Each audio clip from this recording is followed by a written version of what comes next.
10 லட்சம் பேர்னா 20 லட்சம் பேர்னு கூட சொல்லலாம். அவங்க வாங்கி அவங்க பாட்டுக்கு சொல்லிட்டு போகலாம். ஆனால் போனால் காலி சேர் இருக்கிறது உங்களுக்கு தானே தெரியும், ப்ரெஸ் நீங்கள் தானே பார்க்குறீங்க அப்படின்ற மாதிரி ஒருத்தர் பேசியிருக்காரு. யார் அவர்? முன்னாள் அமைச்சர் செல்லூர் ராஜு அவர் தான். அவர்கிட்ட என்ன கேட்டாங்கன்னா, திமுக இப்போ வந்து பயங்கரமான ஒரு மாநாடு பிளான் பண்ணிகிட்டு இருக்காங்க, அந்த மாநாட்டில் 10 லட்சம் பேர் கலந்துக்கிறாங்களாம்ல. என்ன 10 லட்சம் பேர், ஹியூஜ் பாப்புலேஷன் அப்படின்ற மாதிரி கேட்டால், அதுக்கு செல்லூர் ராஜு அவர்கள் என்ன சொல்கிறாருன்னா, 10 லட்சம் பேர் சொல்லலாம், 20 லட்சம் பேர் கலந்துக்கிறாங்க அப்படின்னு கூட சொல்லலாம். இப்போ என்ன ஆச்சு? எல்லாம் அவங்களோட வாய் உருட்டு தானே. நீங்கள் என்ன போய் பார்க்க போகிறீங்க? போய் பார்த்தா பாதி எம்டி சேர் இருக்கும். ஏன்பா என்ன பண்ணிட்டாருன்னு இவ்வளோ பேர் போகிறாங்க, என்ன சொன்னதை என்ன செஞ்சுட்டாரு அவர் அப்படின்ற மாதிரி பேசியிருக்காரு முன்னாள் அமைச்சர் செல்லூர் ராஜு அவர்கள். 20 லட்சம் பேர் கூட சொல்லலாம் தம்பி, சொல்றது எவ்வளவு வேணாலும் சொல்லலாம். ஆனா அங்க இருக்கணுமே, மக்கள் கேட்கணுமே. அவங்க 50,000 பேர் ஒன்னா கூட லட்சக்கணக்கில்னு சொல்லுவாங்க.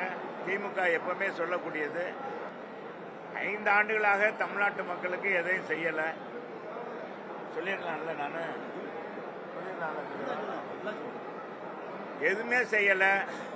விடியல் தருவோம் சொல்லிட்டு இன்னைக்கு தமிழக மக்களுக்கு விடியாத ஆட்சியை தான் அந்த திராவிட முன்னேற்ற கழகம் கொடுத்திருக்கிறது. தேர்தல் வருகிறதுனால அங்கங்கே இந்த மாதிரி சேர்த்து வைத்திருக்க பணத்தை கொடுத்து அவங்களுக்கு மக்களை கூட்டுகிறார்கள். அதுக்கடுத்தது இப்போ திமுக வந்து மாநாடு நடத்துறது, கூட்டம் நடத்துறது, இதுக்கெல்லாம் அரசு பேருந்துகளை பயன்படுத்துகிறாங்க அப்படின்ற ஒரு குற்றச்சாட்டை தொடர்ந்து எதிர்கட்சிகள்லாம் வச்சுட்டு இருக்கிறாங்க. இதை பற்றி கேள்வி கேட்டால் செல்லூர் ராஜு அவர்கள் என்ன சொல்கிறாருன்னா, ஆமாம்பா எங்கள் கட்சியிலேருந்து போனார், உங்களுக்கு பன்னீர்செல்வம்லாம் ஞாபகம் தான், முன்னாள் முதலமைச்சர், இங்கேருந்து அங்கே போய் ஜாயின் பண்ணார், 1 லட்சம் பேரை கூட்டின்னு போகிறேன் அப்படின்லாம் அவர் ஒரு ஊருக்கு ஊருக்குனார்ல, அந்த கூட்டத்துக்கே கவர்மெண்ட் பஸ் தான்ப்பா யூஸ் பண்ணுறாங்க. இது என்ன புதுசாக என்ன திமுக எதைத்தானே கல்லங்கல்லமாக பண்ணிக்கிட்டு இருக்கே அப்படின்ற மாதிரி பேசியிருக்கார் முன்னாள் அமைச்சர் செல்லூர் ராஜு அவர்கள். இப்போ ஓபிஎஸ் எங்களிருந்து போனார் இல்லையா, ஞாபகம் இருக்கா? எப்பா பன்னீர்செல்வம் ஞாபகம் இருக்கா? மோடி முன்னாள் முதலமைச்சர், அவர் சேர்க்கிற கூட்டம் நடந்துச்சு, 1 லட்சம் பேர் கலந்துக்கிட்டாங்கன்னாங்க. அங்கே பார்த்தா வெறும் காலி சேர், நீங்கள் தான் எடுத்து படம் பிடிச்சு வர போட்டிருக்கீங்க. அதுக்கு அரசு பேருந்து தான், ஒவ்வொருத்தருக்கும் 500 ரூபா, ஏதாவது சாப்பிட்றதுக்கு பிரியாணி அதெல்லாம் கொடுத்து தான் கூட்டிகிட்டு போயிருக்காங்க. அதுக்கடுத்தது மாநகராட்சியை பற்றி எதனா கேள்வி கேட்குறீங்களா, கேட்கவே மாட்டீங்கன்னு சொல்லிட்டு கோச்சிங்கினாரு முன்னாள் அமைச்சர் செல்லூர் ராஜு அவர்கள். ஏன்னா அவருக்கு கம்ப்ளைண்ட் அங்கே இருக்குது.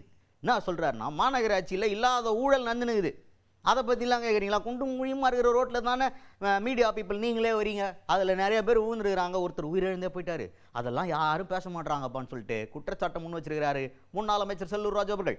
இந்த மாநகராட்சி ஒட்டி எதுவும் கேட்குறீங்களா? அப்புறம் தான் நாங்கள் உங்களை சந்திக்கிறோம்ல, வேற எதுவும் கேட்குறீங்களா? மாநகராட்சி பற்றியும் கேட்குறீங்களா? நீங்கள் மாநகராட்சியை பற்றியே கேட்க மாட்டீங்க, அதனால் நீங்கள் போங்க, ஒன்றும் கேட்கவே மாட்டேன்றீங்க. ஏன் எவ்வளோ ஊழல் நடக்குது, நீங்கள் தான் அந்த குண்டு மொழியில் போகிறீங்க. ஒரு ஊடக நண்பர் செத்து போயிட்டார், இறந்து போயிட்டார் விபத்தில், மழை வெள்ளத்தில். அவர் போய் படம் பிடிக்க போனவர் அந்த பள்ளத்தில் வந்து இறந்து போயிட்டார் மதுரையில். அது கூட ஒரு இது கிடையாது. ஆக மதுரையில் மிக மோசமாக இருக்கு. வெயில் காலம் வேற வந்துருச்சு, எனவே தண்ணி பற்றாக்குறை, நீர் பற்றாக்குறை வேற வருது. வைகை டேமில் வேற தண்ணி குறைவாக இருக்கிறது.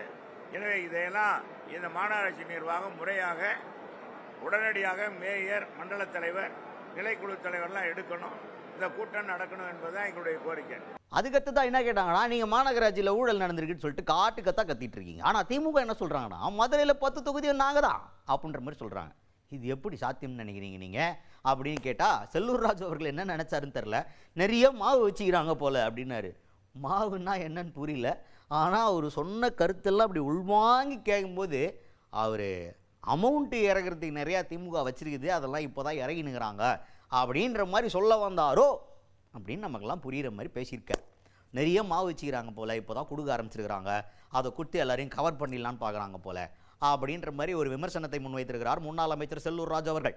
எதை வச்சு சொல்கிறாங்கன்னு தெரியலையே, வச்சிருக்க மாவை நிறைய கொடுத்து இப்போவே அப்படித்தான் செஞ்சுருக்காரு.